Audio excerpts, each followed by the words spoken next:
nudity in movies, and I don't know what the context was with Gone Girl. I don't even know what that movie's about. Is it supposed to be funny? Is it a drama? Like, what is it? A mystery slash drama slash okay. Ben Affleck. So there's no element of comedy to it. There's a couple of funny parts, but it's not meant for funny.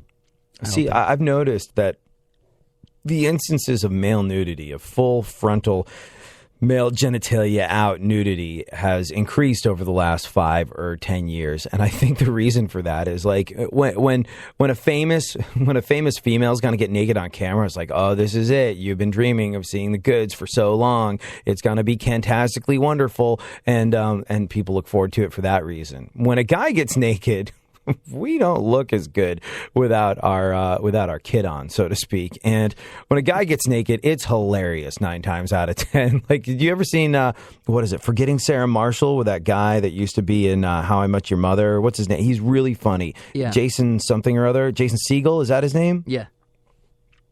Like in Forgetting Sarah Marshall, he gets naked, and it's hilarious because naked guys look pretty effing funny. There's this one part where he's crying naked, and he doubles over in emotional pain because he's crying naked, but he also doesn't happen to have anything on his lower half, and the camera just goes like a proctologist straight up his backside, and you see all of the things that you would hope never to see. And it's, I can't imagine that a girl looking at that would be like, that's hot, but it's hilarious. And I think that's when guys get naked on camera, it's for comedic effect, because look at us, we're friggin' ridiculous. We really, truly are. Hit the news bed. Let's finish up the news, and we'll talk about how Nazis are living high on the hog, and thanks to the American political system. Well, Kris Jenner is freaking out because her former best friend is dating Bruce Jenner. Right.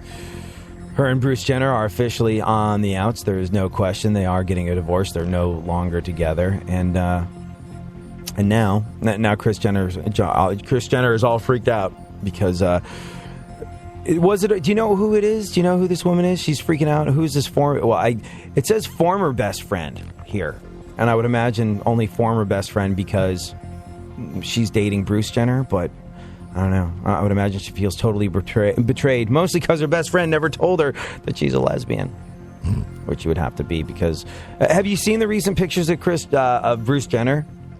How recent? Like, he turned into like a sort of a soccer mom, didn't he?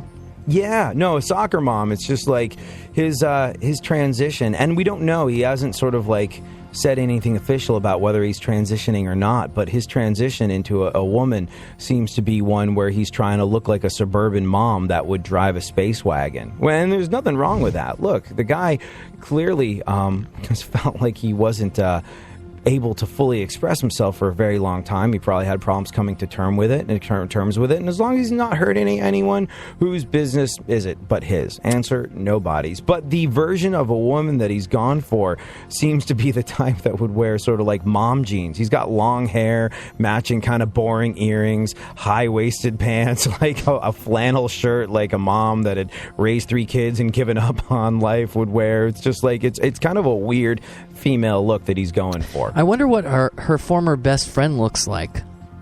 Yeah. If only there was some sort of almost super highway of information connected to us through an engine that searched for stuff that we could rely on to figure this sort of thing out. To Google we go. Have a look for that in the break, Funkhauser, and we'll talk about it on the air if there's anything noteworthy. What else? After attacking a writer, David Letterman's cue card guy was fired. Yeah. David Letterman has no comment because, no cue card guy. What else? J-Lo's on the news. Jennifer Lopez is starring in a new movie where she plays a 45-year-old woman who has sex with a high school student. Oh, the name of the movie? The Jennifer Lopez Story. Jennifer Lopez is a woman who's banging guys way too young for her. Where on earth did they get that idea? I wonder if that was an uncomfortable pitch meeting with her when they were casting her in the part. So you're gonna play this woman who's your age, mid-40s, that really likes younger dudes. not casting aspersions on your personal life, but we think that would be a relatable role for you to play, and that the American public will somehow manage to suspend their disbelief for long enough to understand it. I wonder if that was kind of a touchy situation. What else? Nick Cannon's all like, can I be that high school student? I have experience in that. I think Nick Cannon's way too old. Way too old. I mean, he's at least 25 at this stage in the game. So far past his prime. He is he's nothing but a wrinkled raisin. And Jennifer with Lopez beautiful wants shoes. to crush her some grapes. Go on. After feuding with rapper Iggy Azalea last week, Snoop Doggy Dogg posted a video issuing an apology. Well, it makes sense that Snoop would admit he was wrong. He always takes the high road. See what I did there? Whole day's been leading up to that punchline. After that, I more or less have nothing. Go on. President Obama's credit card was denied at a New York City restaurant. He turned to the president of China at the next table, who then loaned him the money. Go on. A database of New Yorkers deemed mentally unfit to own guns has grown to more than 40,000. Yeah, as someone who has spent a good portion of his adult life living in New York, I can honestly go on the record saying that sounds tragically low. I wonder about this database. I actually don't know a whole lot about it, but it was interesting. Kid Rock, who I actually have a lot of time for politically.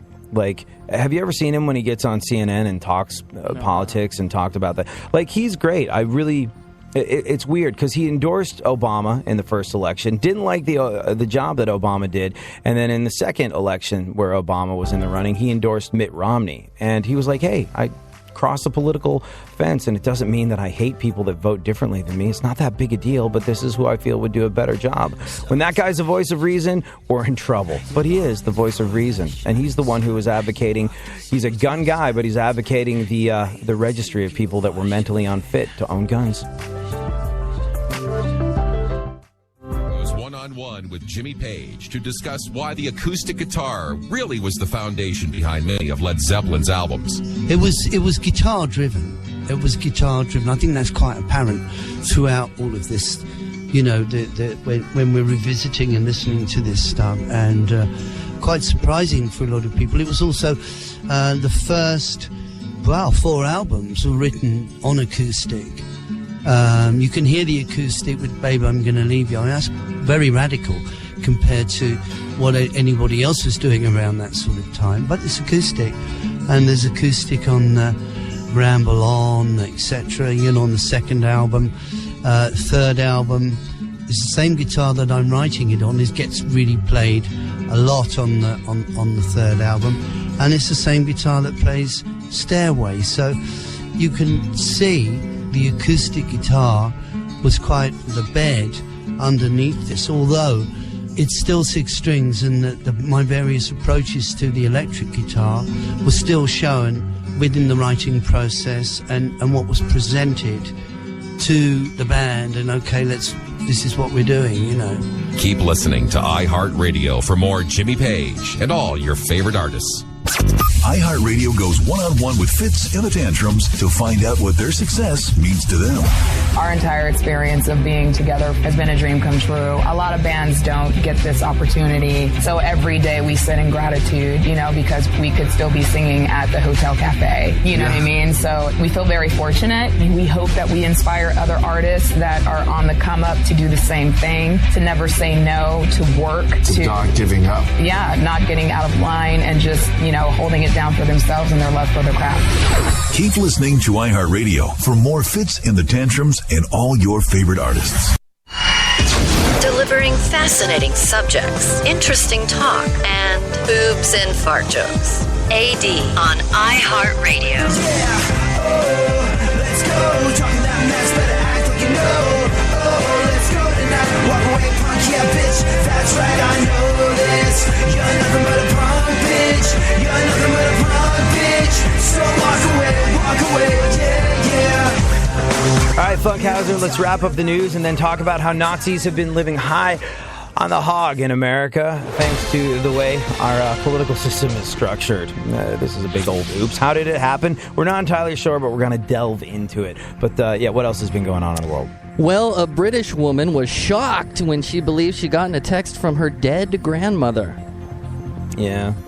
not because she was dead, but because she was a grandmother who apparently knew how to text. Well, Are actually, you okay? Send. That's interesting because. All right, do you have what's the oldest generation of Funkhauser that's available for Oh, you I to got communicate 90s with? in there. Really? I got a grandma in there. Yeah. The grandmas, how are they with internet things and smartphones and stuff like that? Oh, she likes my Facebook posts. That's about it. Really? So your grandma who's in her 90s is on Facebook? Yeah, we hooked her up with a computer like 5 years ago, and she's just being a likeaholic now. Right. Oh, that's funny. That's funny. But it's because I honestly feel as though there's two types of old people. Well, I mean, there's lots of types of old people, but there's the ones that are just, they dive into it and they keep their mind busy, and they're the ones that were on AOL Instant Messenger back in the day, having conversations with you in the 90s as you were trying to talk about punk rock bands in chat rooms while being solicited for like webcam shows by random bots that ruined everything that was good about the internet. But here's the interesting thing. You also have the ones that just not interested, won't do it, not computer savvy, don't need a smartphone, don't want or need any of the above. And I honestly have to feel it's that activity in the mind, that desire that some old people have, like Funkhauser's grandma, to never stop learning and never stop growing and absorb new technology, even though you're not supposed to be able to teach old dogs or old people new tricks. They're all about it. And I feel as though getting your grandparents on social media and equipping them with a smartphone will allow them to live longer. I really do. I think being an adopter of these technologies is something that will extend people's lives because it keeps their minds sharp. And there's just something about your mind being sharp, which is connected to your will to live, that somehow has a magical holistic connection with your vital organs that makes them not shut down. I believe this. So as people get older, the people that I love get older, I'm all about encouraging them to use smartphones and use computers and do things that might not seem like they have to do, but I feel like it extends their life. Would you pose the same hypothesis, Funkhauser? Yeah, I mean, I got some old friends that don't know how to use Facebook and don't know how to use it, and they always ask me for the simplest questions. But like this weekend, I got one from my 72-year-old friend that's like, he thought somebody was stalking him on Facebook because he checked it out, and there's like a like bomb from a bunch of, like, one person he didn't know. It was like 20 likes, and he's like, "Do you know this person?" I go, "I don't know. I'm not the FBI of Facebook." That's why do you have the obvious question being, why do you have 72-year-old friends? I don't know. I like old people, I guess. They're I'm an sweet. old guy. Yeah, no, that's interesting. I don't have a whole bunch of older friends, but when I'm looking for a neighborhood to live in, if I could find a place where the median age is 65 and it's going to be quiet when I go home, that's the move. Like, I don't need rah-rah, I don't need hip young things.